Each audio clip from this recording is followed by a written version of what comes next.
ഇന്ന് നമ്മുടെ ചലഞ്ചിന്റെ final day ആണ്. അപ്പൊ ഇന്ന് ഞാൻ ജസ്റ്റ് ഒരു ചെറിയ സ്റ്റോറി പറഞ്ഞുതരാം. എനിക്ക് തോന്നിയൊരു കാര്യമാണ് ഞാൻ പറയുന്നത്. അപ്പോ ഒരു നാട്ടില് 50 പേരുണ്ടായിരുന്നു. അതിൽ 40 പേര് ഒരു ഗ്രൂപ്പും പിന്നെ 10 പേര് മറ്റൊരു ഗ്രൂപ്പും. അപ്പൊ ഈ 40 പേരടങ്ങുന്ന ഗ്രൂപ്പ്, ആ ഫസ്റ്റ് ഗ്രൂപ്പില് അവരൊക്കെ ഭയങ്കര അൺഎഡ്യൂക്കേറ്റഡ് ആയിട്ടുള്ള ആൾക്കാരായിരുന്നു. പക്ഷെ ആ 10 പേരോ അവർ ഭയങ്കര എഡ്യൂക്കേറ്റഡ് ആയിട്ടുള്ള ആൾക്കാരായിരുന്നു.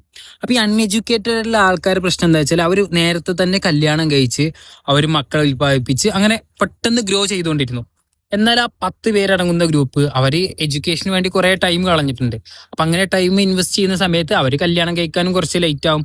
പിന്നെ അതിൽ നിന്ന് മക്കൾ ഉണ്ടാകുമ്പോഴത്തേക്കിനൊക്കെ ഒരുപാട് ടൈം അവർക്ക് നഷ്ടാവുന്നുണ്ട്. അപ്പൊ എന്ത് സംഭവിച്ചു എന്ന് വെച്ചാൽ ഈ 40 പേരടങ്ങുന്ന ഗ്രൂപ്പ് പെട്ടെന്ന് വളർന്നു. അവരുടെ ഫെർട്ടിലിറ്റി റേറ്റ് ഒക്കെ ഭയങ്കര കൂടുതലായിരുന്നു. അപ്പൊ അവർ പെട്ടെന്ന് ഗ്രോ ചെയ്യാൻ തുടങ്ങി.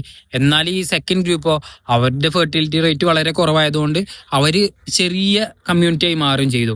അങ്ങനെ ഈ നാട്ടിലെ ജനസംഖ്യ ഒരുപാട് കൂടാൻ തുടങ്ങിയപ്പോൾ അവിടെ ഒരു ഭരണം വരണമെന്ന് അവർ തീരുമാനിച്ചു. ഭരണം വരുമ്പോൾ അവർ ചൂസ് ചെയ്തത് ജനാധിപത്യമായിരുന്നു. അപ്പൊ ജനാധിപത്യത്തിൽ അവർ വോട്ട് ചെയ്യുന്ന സമയത്ത് ഇവര് സ്വാഭാവികമായിട്ടും നമുക്കറിയാം എഡ്യൂക്കേറ്റഡ് അല്ലാത്ത ആൾക്കാരാണ് അവർ കൂടുതൽ. അപ്പൊ അവരിൽ നിന്ന് ഒരു നേതാവാണ് അവിടെ ഉണ്ടായി വന്നത്. അപ്പൊ അങ്ങനെ അവരിൽ നിന്ന് ഒരു നേതാവ് ഉണ്ടായി വന്ന സമയത്ത് എന്ത് സംഭവിച്ചു എന്ന് വെച്ചാൽ ഈ സെക്കൻഡ് ഗ്രൂപ്പുകാർക്ക് അവർക്ക് ആവശ്യം അവരൊരുപാട് എഡ്യൂക്കേറ്റഡ് ആണല്ലോ. അപ്പൊ അവരെ ഒരുപാട് എഡ്യൂക്കേറ്റഡ് കൊണ്ട് തന്നെ അവർക്ക് ചെയ്യാൻ പറ്റുന്ന ജോബ് എന്ന് പറഞ്ഞാൽ കുറച്ച് നല്ല പ്രൊഫഷണൽ ജോബായിരുന്നു. പക്ഷേ ഈ നാട്ടിൽ വളർന്നു വന്ന നേതാക്കന്മാർ മൊത്തം കുറച്ച് അൺഎഡ്യൂക്കേറ്റഡ് ആയതുകൊണ്ട് അവിടെ ഇവർക്ക് ജോലി ചെയ്യാൻ പറ്റിയ ബിസിനസ്സും കാര്യങ്ങളും ഒന്നും ഉണ്ടായിരുന്നില്ല. അപ്പൊ അതെന്റെ ഇവർക്ക് എന്താ സംഭവിച്ചെന്ന് വെച്ചാൽ ഈ എഡ്യൂക്കേറ്റഡ് ആയിട്ടുള്ള ആൾക്കാർ ഇവര് നാട് കടന്ന് മറ്റു നാട്ടിൽ പോയിട്ട് വർക്ക് ചെയ്യേണ്ട അവസ്ഥ വന്നു.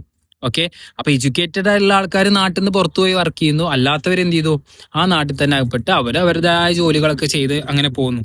ഓക്കെ, ഇപ്പോ ജസ്റ്റ് ഇത് എനിക്ക് മൈൻഡിൽ വന്നൊരു സ്റ്റോറിയാണ്. നിങ്ങൾക്ക് ഇതിന്ന് എന്തെങ്കിലും മനസ്സിലാവുന്നുണ്ടെങ്കിൽ അല്ലെങ്കിൽ നിങ്ങൾക്ക് ഇതിനെ കുറിച്ച് എന്തെങ്കിലും അഭിപ്രായങ്ങൾ ഉണ്ടെങ്കിൽ കമന്റ് ചെയ്യൂ.